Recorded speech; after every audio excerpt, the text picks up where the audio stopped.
Hello, we're just going to be looking at a very simple request that we're going to do towards a website to get its web page and its response code.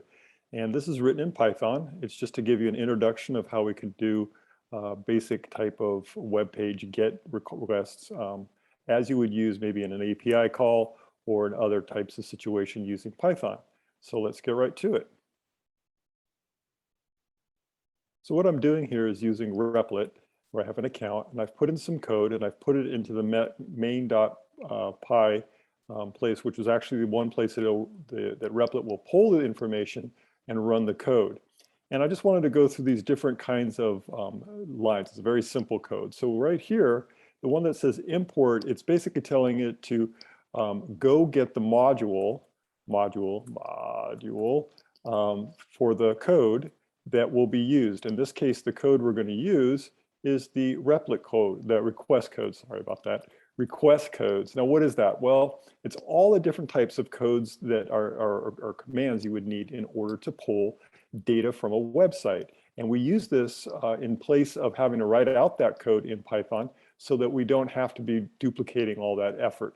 Somebody else has done this for us, so we're just going to import that code and use it with our Python script. It makes it a little easier to read as well. So that's what the request is. That's the actual code.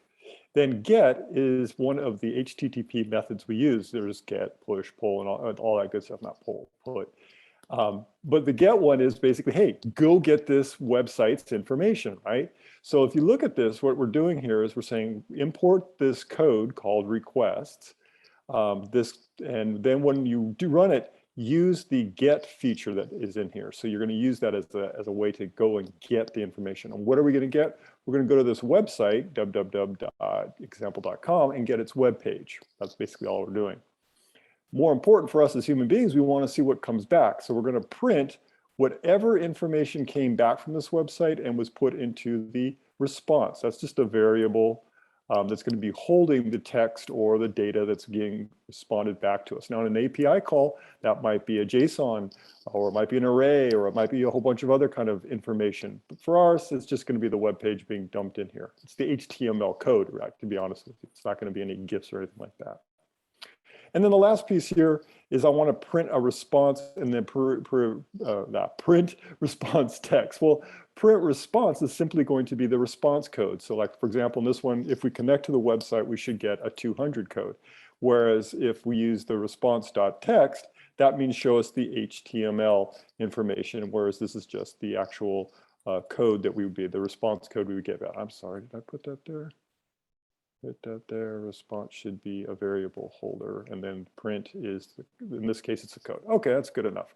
All right, so with that said, with no more fanfare, what we're going to do is we're going to run this request. We're going to go to this website, pull out the information. I want to just see if I can get to the website. So let's run this. So I go up to run. I look over here in my console, and I get a response code of 200, which relates to, hey, the website's up, I can get to it. All right, so let's take that one away. Let's actually just see. Let me just get this here. I'm going to put that little pound sign so it doesn't read that part of the code, and I undo this one. And now I should get that response code, but I should get the text that's actually coming back. So let's run that. And there you see, there we have all the HTML code that's being sent back to us, right? So we have the response code if we just wanted to do it for, say, a function that we're running, our computer code, saying, hey, your website up? Yeah. But then if we want to actually see that information that's coming back for us, guess what? Then we would use something like response text, and that would actually give us the code. And that's all there is today. I hope you enjoyed this.